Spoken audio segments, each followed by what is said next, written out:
अस्सलामुअलैकुम प्यारे पाकिस्तानियों, खुशखबरियां डिलाइट की स्पेशल एपिसोड के साथ फिर हाजिर हैं। ईद के बाद ये हमारी पहली एपिसोड है, तो हम क्यों ना ये डिस्कस कर लें कि आप लोगों की ईद कैसी गुजरी और हमारी ईद आखिर कैसी गुजरी। अनफॉर्चुनेटली ईद के 2 दिन पहले जुम्मतुल विदा पे एक बहुत ही ट्रैजिक इंसिडेंट हुआ। PIA का प्लेन जो PK 8303 जो लाहौर से कराची जा रहा था, अनफॉर्चुनेटली वो एक हादसे का शिकार हो गया। इट वाज एक्सट्रीमली ट्रैजिक और ऐसा हादसा जो सबके दिल हिला गया, लेकिन जिसका कहते हैं ना, life has to go on. So Eid obviously इस दफ़ा ईद वैसी ईद नहीं थी जैसी ईद लोग उम्मीद कर रहे थे। ऊपर से कोविड-19 की वजह से सारे लोग अपने घरों तक महसूर होकर रह गए हुए हैं। So Eid this time was very different. मगर सबसे पहले तो हम जो लोग हमसे जुदा हो गए इस हादसे के बाद, उनके लिए हम दुआ को हैं। वो तो सारे जन्नती हैं, जुम्मतुल विदा के मौके पे उनको शहादत नसीब हुई और वो तो सीधा जन्नत में गए होंगे, लेकिन जो उनके लवाहिकीन हैं उन पे जो गुजरी होगी उसका कोई भी अंदाज़ा नहीं लगा सकता। सो हमारी दुआएं और उनके साथ हैं, अल्लाह उनको सब्र अता फरमाए। और लेकिन आमीन। और लेकिन एक तरफ हमारे लिए होप का मैसेज भी है। जो 2 लोग मिरेकल एक जो हुआ कि 2 लोग मुआवजाती तौर पर बच के, वो हमें होप का मैसेज देता है और ये भी मैसेज देता है कि दुआओं से कुछ भी हो सकता है। सो वो जो 2 लोग जो president of bank of Punjab और जो दूसरे मुसाफिर थे जो इस हादसे के बावजूद जो है अल्हम्दुलिल्लाह बच के, सो वो एक बहुत था और वो इटसेल्फ हमें अल्लाह की बड़ाई में और यकीन दिलाता है और कि कोई भी चीज़ नामुमकिन नहीं होती। सो वो इटसेल्फ हमारे लिए एक छोटी सी इस पूरे गमज़दा मौके पे एक खुशी की बात थी कि अल्हम्दुलिल्लाह 2 लोगों ने सरवाइव किया। और दुनिया में कभी ऐसा हुआ नहीं कि ऐसा हादसे में कोई बच सका हो, लेकिन मिरेकल्स डू हैपन एंड वो अल्लाह ताला पे हमें और दिलाते हैं। बिल्कुल मदिया, जिसको अल्लाह रखे उसे कौन चखे, ये बात हमें समझ में आ जाती है कि जब अल्लाह मियां ने जिसकी ज़िंदगी रखी है उसने रहना है, चाहे वो किसी भी तरह हो। और अनफॉर्चुनेटली जो लोग घरों में थे, जिनके ऊपर जाके वो क्रैश हुआ प्लेन, वो बेचारे जो घर में थे लेकिन वो नहीं बच सके, तो अल्लाह ताला की ज़ात है जिसने हमें इन सब चीज़ों में डालता है। लेकिन फिर वही बात है कि उन सबको अल्लाह ताला सब्र दे, उनके लिए हम दुआ कर सकते हैं और अल्लाह मियां हमें आजमाइशों से बचाए। और जो गए हैं वाकई नो डाउट उनके लिए तो सीधा जन्नत में गए हैं, तो उनके लिए तो बहुत आसान हो गया सारा कुछ। और इस ईद के मौके पे स्पेशली हमारी इस ईद फॉर श्योर हमारी बहुत डिफरेंट गुजरी है। शायद ही कभी हमने ज़िंदगी में ऐसी ईद बनाई होगी कि इतना घर में रह के और बग़ैर ईद की शॉपिंग के या उन सब जो फेस्टिविटीज़ होती हैं हमारी चांद रात की, वो सब कुछ हम शायद घर में रह के हमने की। और इसके अलावा हमारे वो हीरोज़ जो जिनकी वजह से हम ईद मनाना हमें पॉसिबल हुई है, जिनको भी हम ट्रिब्यूट देना ज़रूर समझते हैं। बिकॉज़ जैसे हमारे डॉक्टर्स हैं जो इस टाइम बिल्कुल फ्रंट लाइन पर जंग लड़ रहे हैं, उनको अल्लाह मियां उनको अपनी हिफाजत में रखे और उनके बहुत ज़्यादा शुक्रगुजार हैं कि उनकी वजह से हम लोग आज अपने घरों में बैठ के, वो बेचारे अपनी सेक्रीफाइस दे रहे हैं, उनको कोई छुट्टी नसीब नहीं हुई। इसी तरह हमारे फौजी भाई जो हैं और जो हमारे गार्ड्स या हमारी पुलिस, जिनको जो खुद ईद उन्होंने शायद घरों में भी नहीं मनाई बल्कि उन्होंने अपनी ड्यूटीज निभाते हुए मनाई है, तो उन सबको हम सबका बहुत सलाम है और बहुत शुक्रिया अदा करते हैं हम उन सबका। बिल्कुल लफ्ज़ कम पड़ जाते हैं कि हम उनका कैसे शुक्रिया अदा करें। जो हमारे मिलिट्री हमारी डिफेंस फोर्सेस हैं, जो दिन हो या रात हमारे लिए सरहदों पे खड़े हुए हैं, बिल्कुल भी शुक्र अदा कर सकें वो कम है। और ऑनेस्टली हम लोग कितने मजे से, अभी हम लोगों के लिए ये मुश्किल है कि हम घर पे कैसे बैठे। It's kind of funny, but वो लोग जो actually during this war time बाहर हैं और हमारी हिफाजत के लिए खड़े हैं, तो उनके लिए तो लफ्ज़ कम ही पड़ जाते हैं। और असल ही तो आई थिंक हमारा ये, हमें बल्कि खुश इसलिए भी ज्यादा रहना चाहिए ताकि you know the people who are making these sacrifices to make us happy. So इसलिए ईद तो फिर भी ईद है, जिस तरह एक मजहबी त्यौहार भी है। प्लस ऑब्वियसली अगर आप रमज़ान का महीना जब अख्ताम पजीर होता है, तो एक रोजेदार जब मतलब 30 रोज़ों के बाद जब आपको एक खुशी मिलती है, तो इसका एक अपना फीलिंग रहता है। तो ईद जो अपना उसका एसेंस है वो कभी भी नहीं खोता, डिस्पाइट एवरीथिंग। बिल्कुल सही कह रहे हैं। शॉपिंग वगैरह तो कोई नहीं, लेकिन ये ज़रूर है कि ईद फिर भी मनाई गई, पूरे मुल्क में मनाई गई, पूरी दुनिया में मनाई गई और उसी एग्जैक्टली। स्पिरिट से ज़रूर मनाएगी बिकॉज़ ईद की एक अपनी खुशी होती है जो डिस्पाइट आप पास भी होता है बट समहाउ आप उसमें मोल्ड इन हो जाते हैं। आपको वो फीलिंग ज़रूर आती बिल्कुल। है and you want to do something good. So I think we hmm. कि आपने हिरा कैसे ईद बनाई और फिर मैं बताती हूँ कि मैंने ईद कैसे बनाई। जी मदिया, आप बिल्कुल सही कह रही हैं। ईद बेशक दिल जितना भी उदास हो, लेकिन आपको वो एक फील आ जाती है कि अब आज आपका रोज़ा नहीं है, आपने ईद मनानी है, और वो जो खुशी वाली बात होती है कि खाना भी पकता है, सेवियाँ भी पकती हैं, बनती हैं। और घर में रह के इस दफ़ा हम लोगों ने, जहाँ जैसे मेरा ख्याल था कि शायद बहुत बुरी ईद होगी, लेकिन उतनी बुरी हुई नहीं, काफ़ी इनफैक्ट बिजी ईद गुजर गई।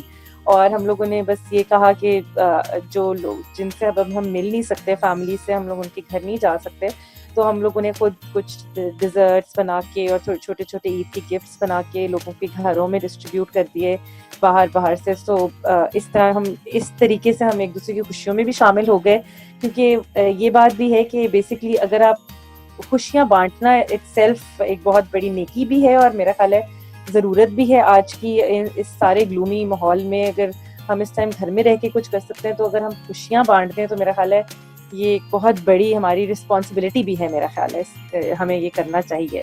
और मदिया, आप बताएं अब आपकी ईद कैसी गुजरी? जी बिल्कुल Lisa, I totally agree with you. Eid is all about sharing your blessings. और जिस तरह आपने भी बात की कि हमने भी बिल्कुल तकरीबन इसी तरह कुछ शुरू में बल्कि ऐसा किया था कि चांद रात पे वी थॉट कि ईद का माहौल है तो खुश ईद की फीलिंग आनी चाहिए। So what we did was कि हमारे घर में जितनी अवेलेबल डेकोर आइटम्स थे, जो मेरे पास पुरानी रैपिंग शीट से लेकर जो बर्थडे का बैनर से लेकर, उसको हमने थोड़ा सा फिनिशिंग टचेस दिए, उसको रीडू किया, उसी को रिसाइकिल किया बेसिकली।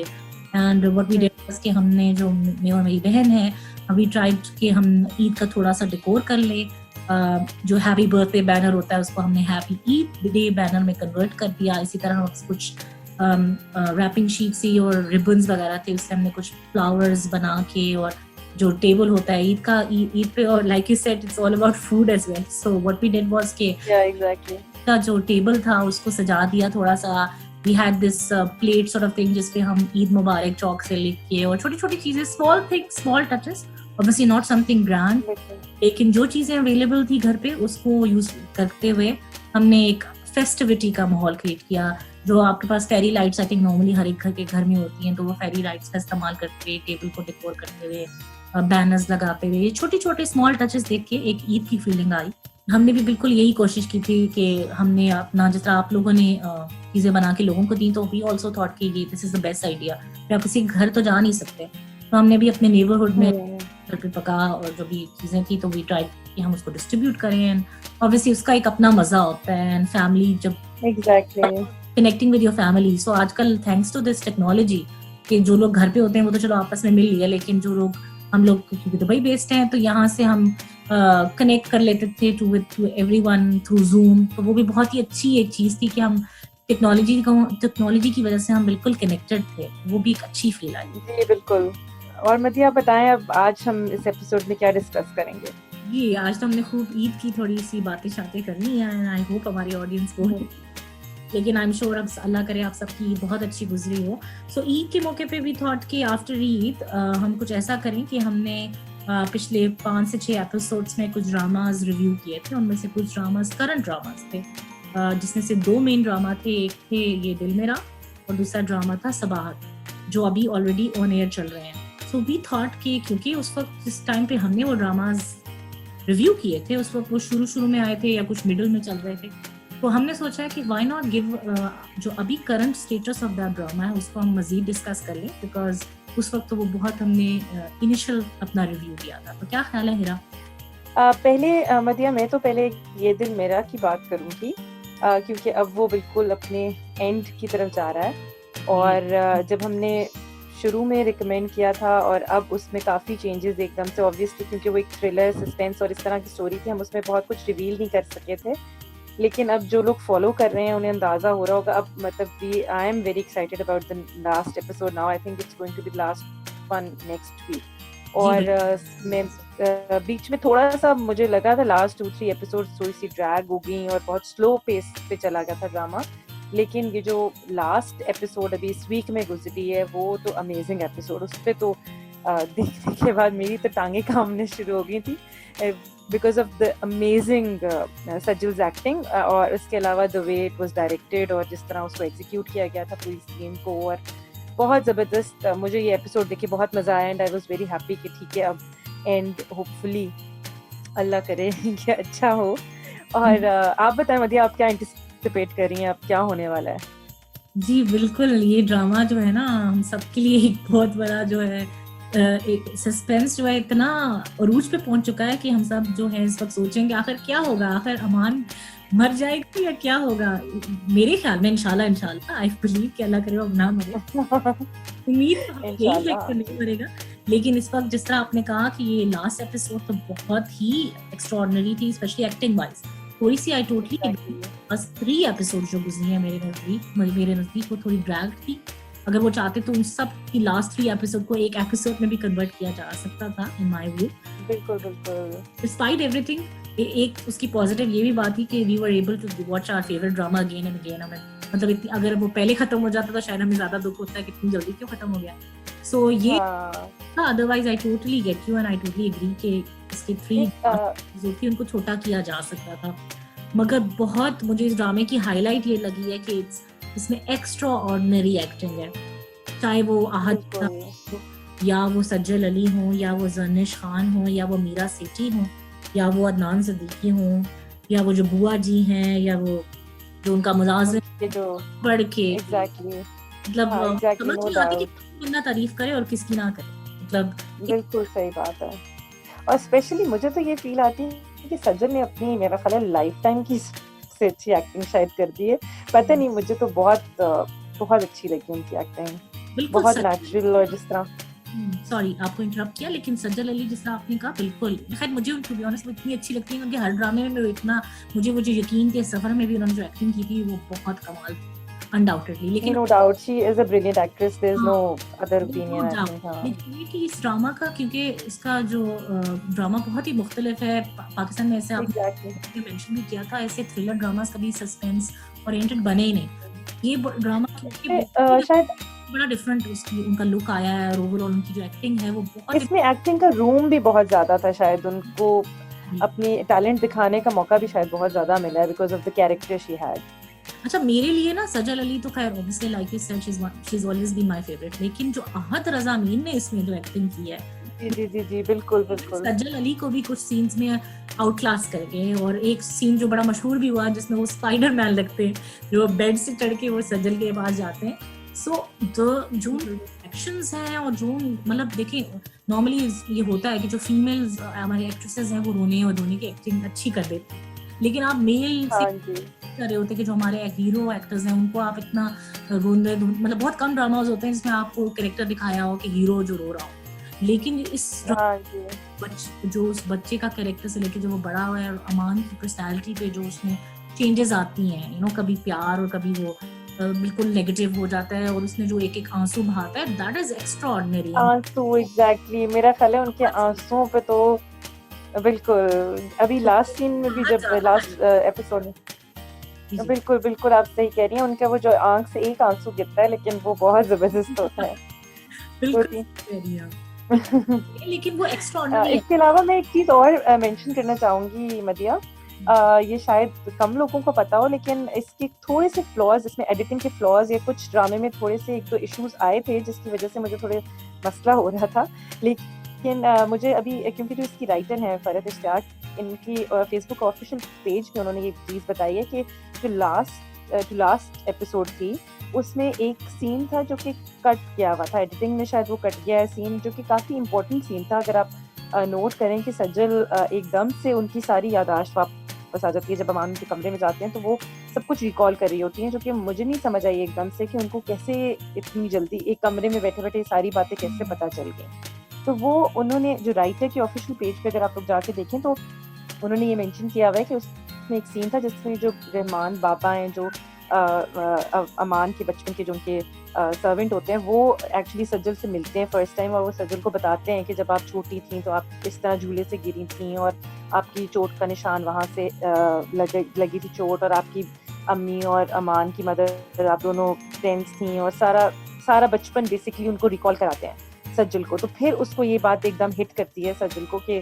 ऐना को इनफैक्ट, कि ये सब कुछ वो ख्वाब में नहीं देखती थी, बल्कि वो एक्चुअली इसकी ज़िंदगी में ये सब वाक़यात हो चुके हैं। So this was, I think, a very important scene that should not be edited, I think. So I thought to mention it. ये आपने बहुत इंपॉर्टेंट बात की है। I was also wondering the same कि क्यों उन्होंने मतलब ये दिखाया नहीं। मेरे लिए मुझे ये पता नहीं था, आपने फिर बताया, ये तो बड़ा इंटरेस्टिंग, बाकी हैरानकुन बात है। हाँ, इस पे मुझे थोड़ा दुख हुआ था, ये होना चाहिए था, क्योंकि ये काफी इंपॉर्टेंट चीज थी।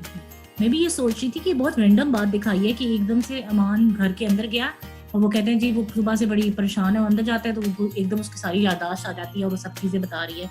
तो वो बड़ा रैंडम बात थी, बट नोइंग कि उन्होंने ऑलरेडी शूट किया था और वो नहीं दिखाया गया है, बड़ी सरप्राइजिंग बात है। एक जगह वो इसमें गैप लगा था, शायद आपने भी नोटिस किया हो, कि गैप कहते हैं या मेरे ख्याल में उसमें मतलब एक मिस्टेक है in my point of view, कि जो उन्होंने दिखाया कि भाई एकदम से जो उनकी फरहाना खाला जो होती हैं वो पाकिस्तानी हैं और वो जो बुआ जी एकदम से उनकी गाड़ी में पाई जाती हैं और वो जा रहे हैं जी दोनों। वो बड़ा अजीब सी बात है कि बुआ जी एक तरफ अपने गाँव गई थी, एकदम वो तो अपने मतलब वापस इनकी आगा जान के घर जो आगा जानी थे उनके घर जा रही थी, एकदम से वो उनको खाला कहाँ से मिल गई, कहाँ से उनका कांटेक्ट हुआ, तो ये भी बड़ा गैप था और वो एकदम मिल भी गए। कुछ थोड़े फ्लॉज फॉर श्योर ड्रामा में हैं, और मेरा ख्याल है इसमें हम थोड़ा सा दे देते हैं, क्योंकि थोड़ा सा लीवरेज, क्योंकि मैं समझती हूँ कि इस तरह का जॉनरा पहले पाकिस्तान में बना नहीं है, तो हम लोग बहुत एक्सपेक्ट कर रहे हो कि अगर बिल्कुल ही फ्लॉलेस होगा ड्रामा तो वो थोड़ा सा ज़्यादा एक्सपेक्टेशन है। मुझे लगता है पहली दफ़ा के लिहाज से कि बहुत अच्छा बनाया गया है और होपफुली आइंदा बेहतर। बात है कि कभी कभार इंसान, क्योंकि हम क्रिटिकली देख रहे हैं तो ये शायद माइनर चीजें हैं जो हम नोट कर रहे हैं, बट अदर मैं बिल्कुल सही आपसे एग्री करती हूँ कि मेरे ख्याल में ऐसा ड्रामा पहले कभी बना नहीं और बना है, और मतलब मेरे लिए इवन अगर थोड़ा सा ड्रैग भी हुआ तो मैं उसको पॉजिटिव लेती हूँ, बिकॉज मैं तो एंजॉय कर रही हूँ कि हर वीक पे आपको एक दिन इसकी एपिसोड देखने को मिलती है, तो मुझे तो बल्कि दुख भी हो रहा है एक लिहाज से कि अगली episode will be last episode. बिल्कुल, अब पता नहीं कब सजुल और राहत का दोबारा कोई ड्रामा आएगा। बिल्कुल, और ऑडियंस से पर्सपेक्टिव तो ये हमारे लिए हर हफ्ते एक ट्रीट ही होती है। सो जितना अगर बिल्कुल हमारे लिए तो अच्छा, ये अपने फेवरेट कपल सज्जल अली और अहद को देखने का मौका मिल जाता है। मगर you're right, इसमें बीच में एक दो चीजें हैं गैप, लेकिन मुझे लगता है जो इनकी एक्टिंग है ना, जो इतनी एक्स्ट्राऑर्डिनरी है, चाहे वो मीरा सेठी हो या जरीन हो या अदनान सदीकी हो, उनके जो कैरेक्टर्स जो इंडिविजुअली दिखाए हैं, अगर आप उनकी एक्टिंग वाइज भी देखें तो वो जो उनकी एक्टिंग में उनकी जो एक्सेलेंस है, वो जो थोड़े बहुत जो लूप होल्स हैं उनको वो ओवरकम कर देती है मेरे ख्याल में। बिल्कुल, मुझे भी कुछ ऐसा ही लग रहा है। बिल्कुल, मुझे मजा आ रहा है ओवरऑल ड्रामा देख के।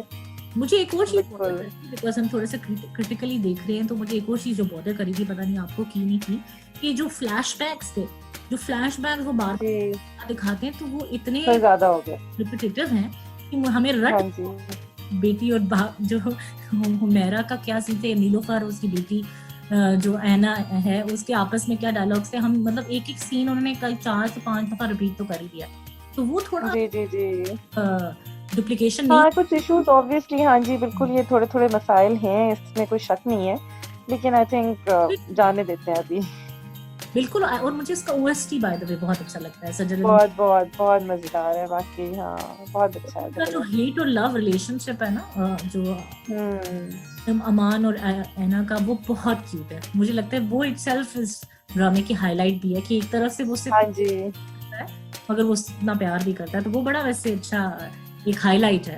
बिल्कुल, होता है एंड पे अल्लाह क्या होता है। बिल्कुल, बस सब कुछ अरसे का इंतजार है, इंशाल्लाह पता चल ही जाएगा। सही बात है, और इट्स फनी कि हम इवन ड्रामास में भी हम अल्लाह पे ही वो कर रहे होते हैं कि दुआ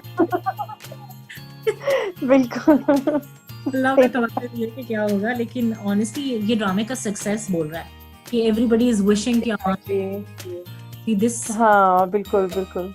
So let's end on a note कि हिरा, I'd like to pose a question to you. आपका क्या हाल है कि अमान की डेथ हो जाएगी, ड्रामे में बच जाएगा या काम से गया? नहीं, प्लीज ऐसी बातें ना करें। मुझे नहीं लगता, नहीं, होपफुली फिंगर्स क्रॉस्ड। मेरा ख्याल है कि कुछ नहीं होगा दोनों को। मेरा भी यही ख्याल है कि मुझे उम्मीद तो बहुत है कि होपफुली ये ट्रेजिक है इंशाल्लाह पॉजिटिव, क्योंकि पूरे ड्रामा अब उनको कोई अच्छी ही चीज भी नसीब होनी चाहिए। खानी चाहिए, बिल्कुल, बेचारे वाक़ई बहुत दुखी ज़िंदगी गुज़री है उनकी। है ना? बिल्कुल, सो उम्मीद हाँ, ड्रामा के जो डायरेक्टर हैं या वो प्रोड्यूसर हैं, वो हमारी बात सुनेंगे और उनको प्लीज़ उनके साथ कुछ ना हो, उम्मीद है। Hope for the best. So हाँ, होपफुली इंशाल्लाह। जी, बिल्कुल, इंशाल्लाह। So with this hmm, let's end our episode. Thank you very much everyone. We look forward कि आप हमारा जो रिव्यू है उसको ज़रूर सुनेंगे, हमारी अपनी फीडबैक देना हमें मत भूलिएगा।